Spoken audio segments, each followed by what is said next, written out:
Hello मित्रांनो, स्वागत आहे तुमचं मराठी ॲस्पायरंट या यूट्यूब चॅनलवर। मित्रांनो, आजच्या व्हिडिओमध्ये जे SSC MTS आणि हवालदार ही एक्झाम आली आहे त्या एक्झामसाठी नेमके कोणकोणते बुक्स वापरावे आणि जी मी SSC MTS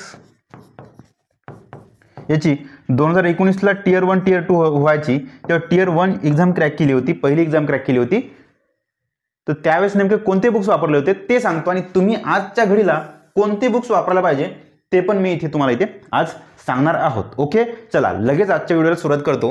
SSC MTS आणि हवालदार MTS अँड हवालदार रिक्रुटमेंट 2024 साठी बुक लिस्ट।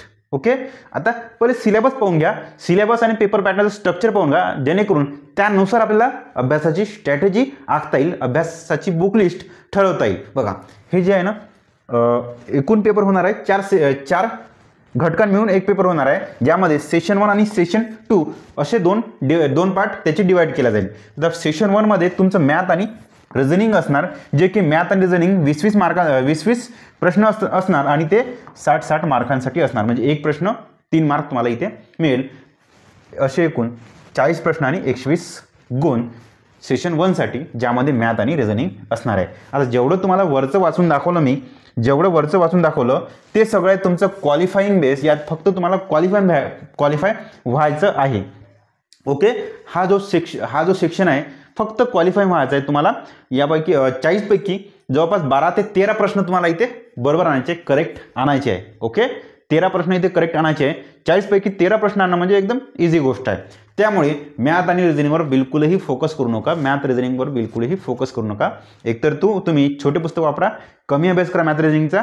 जर तुम्हाला ऑलरेडी 40 पैकी 20 ते 25 गुण भेटत असेल तर अभ्यास नको करू, फक्त प्रॅक्टिस क्वेश्चनवर तुमचं काम भागवून द्या। ओके, चला नेक्स्ट सेशन 2 बघा, हा तुमचा मेरिट ठरवणार आहे।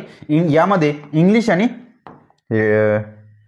ठीक आहे ब्ल्यू घेतो, यामध्ये तुमचा इंग्लिश आणि जीके हे राहील, हे दोन घटक राहील। इंग्लिश आणि जीके हा घटक तुमचा मेरिट ठरवणारा आहे, म्हणून तुम्हाला इंग्लिश आणि जीकेवर जास्त फोकस करायचा आहे। ठीक आहे, इंग्लिश तुम्हाला 25 प्रश्न असणार 75 गुणांसाठी, आणि जीके पण 25 प्रश्न असणार 75 गुणांसाठी, असे एकूण तुमचे 150 मार्क।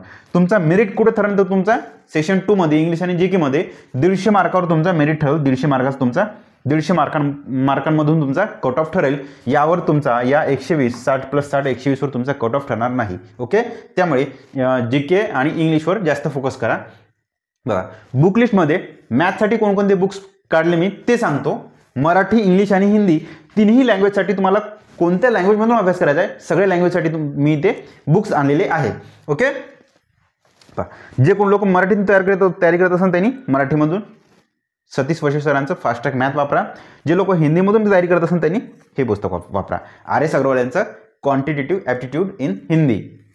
ठीक आहे, हेच पुस्तक इंग्लिशमधून आहे, हेच पुस्तक मराठीमधून आहे। ठीक आहे, पहा मराठी आवृत्ती। ओके, यशचंद्र प्रकाशचं पुस्तक आहे, मराठी आवृत्ती आहे। तुम्ही ज्या भाषेत तुम्हाला, हे एकच पुस्तक आहे, हे जे 3 दिसताना एकच पुस्तक आहे, हे वेगळं पुस्तक आहे। ज्यांनी कोणी मराठीतून अभ्यास करा मराठीत करा, हिंदीवाले हिंदी करा, इंग्लिशवाले इंग्लिशमधून करा। ओके, माझं ओपिनियन आहे। तुम्ही मित्रांनो बघा, हे इकडले पुस्तक करा ना, तुम्हाला या SSC MTS हवालदार सोबत इतरही एक्झामची तयारी होते। जर तुमचा फोकस फक्त SSC MTS असेल आणि हवालदार असेल तर फक्त तुम्ही हे, जर आधी फक्त मराठीतून आणि हे पुस्तक वाचाल, कोणतंही महाराष्ट्रामधलं मराठी पुस्तक वापरत असाल तर तुम्ही कोणतं पण महाराष्ट्रामधलं मराठी पुस्तक वापरा, काही फरक पडत नाही या SSC MTS साठी, कारण की क्वालिफाईंग आहे मॅथ। ओके, नेक्स्ट बघा, मी हे पुस्तक वापरलं होतं, हे सतीश वशे सरांचं हे पुस्तक वापरलं होतं, फास्ट ट्रॅक मॅथ। त्यानंतर रिझनिंगसाठी मी हे पुस्तक वापरलं होतं सतीश वशे सरांचं बुद्धिमत्ता व तर्क चाचणी किंवा फास्ट ट्रॅक बुद्धिमत्ता। तुम्ही fast track reasoning, fast track बुद्धिमत्ता त्याला म्हणू शकता। सतीश वशे सरांचं मराठी मीडियमचं पुस्तक आहे। इंग्लिश मीडियमवाले तुम्ही हे वाला पुस्तक वाचा, कोणतं? RS अग्रवाल यांचं, RS अग्रवाल सरांचं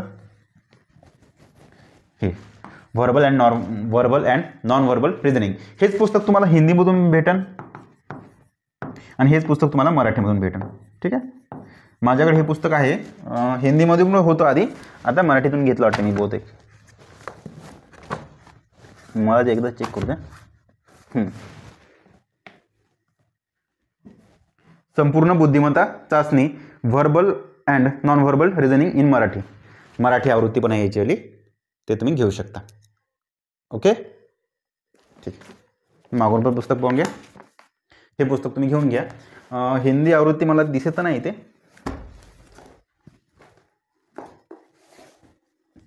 ठीक आहे. ओके, हेच पुस्तक मराठी, हिंदी, इंग्लिश तिन्ही पण लँग्वेजमधून आहे.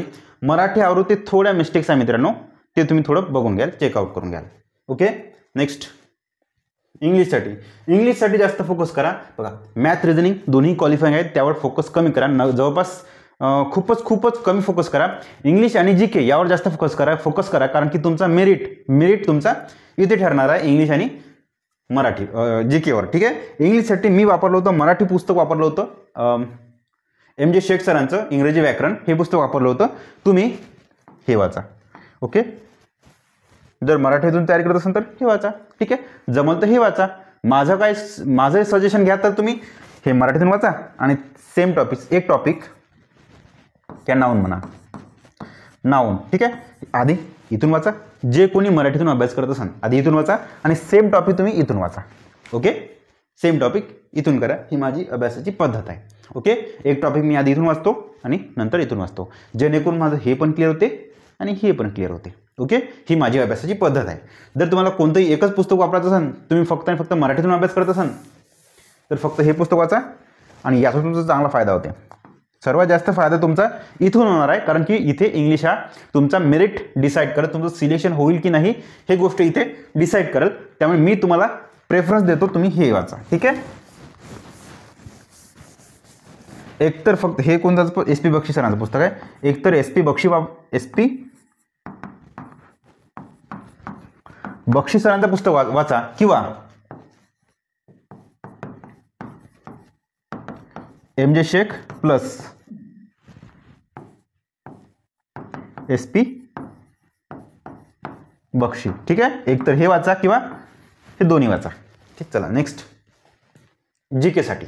ओके, आता GK मित्रांनो, GK एक खूप वास्ट आहे, खूप मोठा आहे आणि त्यातून नेमकं येते काय तेच आपल्याला कळत नाही. ठीक आहे, त्यामुळे नेमकं तुम्हाला कोणतं पुस्तक वाचायचं ते सांगतो. पुस्तक हे घेऊन घ्या.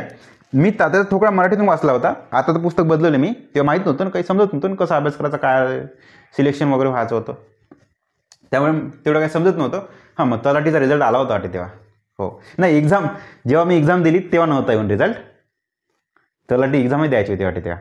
ठीक आहे, तेव्हा मी हे वाचलं होतं, तेव्हा काही तेवढं समजत नव्हतं. तात्याचा ठोकळा वाचला होता. तुम्ही काय करा, GK हिंदीमधून हे वाचा किंवा सेम GK तुम्हाला इंग्लिशमधून हे भेटा. हे एकच पुस्तक आहे माझ्याकडे असेल इथे. ठीक आहे, दिसत नाही आता, ते कुठेतरी पळलं आहे.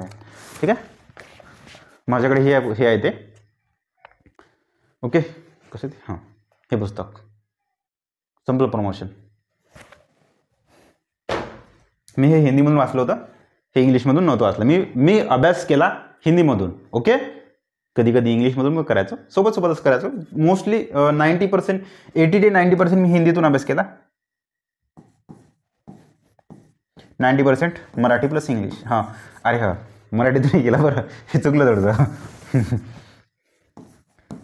80% मराठीतून अभ्यास केला, नंतर हिंदीवर फोकस केलं. मराठीच्या नंतर हिंदीतून केला आणि इंग्लिशमधून खूपच कमी केला अभ्यास. तेवढं काय ते इंग्लिशमधून कसं ते वाचायला थोडं कसं आहे, थोडं वाचल्यानंतर इंग्लिशमधून वाचल्यानंतर त्याचा मराठीतून अर्थ लावायला वेळ म्हणजे जास्त टाईम खात होता. त्यामुळे मराठी आणि हिंदी दोन लँग्वेजमधून मी अभ्यास केला, खास करून मराठीतून अभ्यास केला. ठीक आहे. आता करंटसाठी बघा, कुठले GK झालं ना. करंटसाठी मराठीवाले अभिनव इयरबुक वापरा 2024चं किंवा पृथ्वीचं परिक्रमा वापरा इयरबुक वार्षिक. ठीक आहे,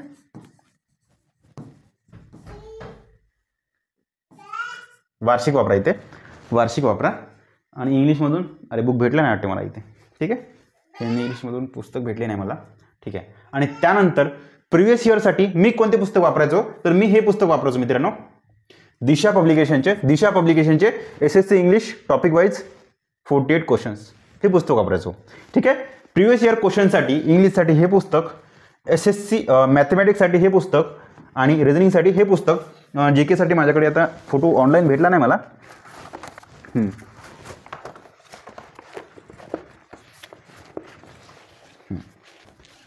ऑनलाईन फोटो भेटला नाही, हे पुस्तक पाहून घ्या.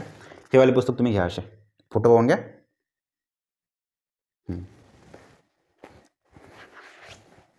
हे झालं. त्यानंतर हो, इंग्लिश आणि गणित हेच आहे ना, तुम्हाला फोटो दाखवलंच आहे इथे. हे इंग्लिश आहे, हे इंग्लिश असं घ्या. त्यानंतर असं बघून घ्या मागं पुढं वगैरे. ठीक आहे. दिशा पब्लिकेशन, नाव लक्षात ठेवा, दिशा पब्लिकेशन. मी टॉपिक वाईज वगैरे क्वेश्चन सेट हँडल वाचायचो. ओके, व्हिडिओ आजचा इथे संपलेला आहे मित्रांनो. आशा करतो तुम्हाला इथे आजचा व्हिडिओ आवडला असेल. व्हिडिओ जर आवडला असेल तर एक छोटंसं लाईक करा. थँक्यू. हां, पुन्हा एकदा सांगतो व्हिडिओ सर, तुम्ही हे पुस्तक घ्या, दिशा पब्लिकेशनचे इंग्लिश, मॅथमॅटिक, जी के आणि रिझनिंग. ठीक आहे, मॅथ, रिझनिंग, इंग्लिश, जी के चारही पण पुस्तक घ्या तुम्ही. इथे एक फोटो मला भेटला नाही ऑनलाईन. ठीक आहे, सेमच तुम्हाला दिसते, सेमच याचे दिसते तुम्हाला. जवळपास सेमच कवर राहते, एकच कवर असल्यासारखं आहे सगळ्यांचं. ठीक आहे, हे पुस्तक घ्या दिशा पब्लिकेशनचे प्रिव्हियस इयर क्वेश्चनसाठी. त्यानंतर करंटसाठी तुम्ही हे वापरा किंवा हिंदीमधून कोणतं भेटेल ते वापरा. आणि जी केसाठी हे पुस्तक वापरा. ठीक आहे, जे लोक हिंदीतून अभ्यास करतात हे वापरा, इंग्लिशवाले हे वापरा. ठीक आहे, मग जे लोक मराठीतून अभ्यास करत असेल त्यांनी मोस्टली याच्यावर फोकस करा. ठीक आहे, हिंदीमधून एक जी के हिंदीमधून वाचण्याचा प्रयत्न करा. जर नसणं जमत तर सर्वात शेवटचा पर्याय तुमचा हा वापरा. ओके, झालं, तुम्हाला डिसाईड केलं. माझं हे काय का प्रेफरन्स काय, तुम्ही याला प्रेफरन्स द्या. ठीक आहे, याला म्हणजे हे एकच पुस्तक आहे, हे एकच पुस्तक आहे. नेक्स्ट फक्त ते एडिशन आहे, हे हिंदी एडिशन, हे इंग्लिशवाली आहे. त्यानंतर इंग्लिशसाठी हे तुम्हाला सांगितलं आहे, एकतर हे वाचा या दोन्ही सोबत वाचा. रिझनिंग आणि मॅथसाठी कोणतं पण तुम्ही वापरू शकता, कोणतं पण वापरा. नाही जर तुम्हाला 40 पैकी 20-25 जर क्वेश्चन तुमचे बरोबर येत असाल तर अभ्यास नाही केला तरी काही प्रॉब्लेम येत नाही रिझनिंग आणि मॅथसाठी. ओके, आशा करतो मित्रांनो व्हिडिओ आवडला असेल. जर व्हिडिओ आवडला असेल तर पुन्हा एकदा छोटंसं लाईक करा, नाही डबल लाईक नका करू, एकच वेळेस लाईक करा. ओके, आणि व्हिडिओला शेअर करत चला. थँक्यू. आणि हां, आणखी कुठल्या याच्यावर तुम्हाला व्हिडिओ पाहिजे ते मला कमेंट करा. तुमच्या कमेंट मी बघतो आणि त्यावर मी व्हिडिओ बनवत जातो. थँक्यू.